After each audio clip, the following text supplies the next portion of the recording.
நீங்க அரசியல் அஜெண்டான்னு நீங்க வச்சுக்கிட்டு கூலி படத்தை பாக்குறதுக்கு போவீங்க. கூலி தொழிலாளர்கள் இங்க ரோட்ல படுத்து கிடப்பாங்க, அவங்கள பார்க்க மாட்டீங்களா?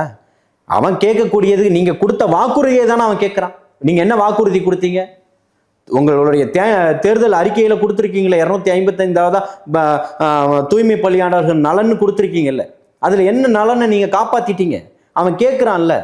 14 நாட்களை படுத்து கிடந்தவனை நீங்க எப்படி ட்ரீட் பண்ணீங்க, எப்படி கையாண்டீங்க? நீங்க நேர்ல போகல, பனையூர்ல இருந்தே பார்த்துட்டு இருக்கீங்க அப்படின்ற மாதிரி. நேர்ல கண் இல்ல அதாவது அரசியல் விமர்சகர்களா ஒரு திமுகவாதிகளா சொல்ல நீங்க சொல்லக்கூடாது.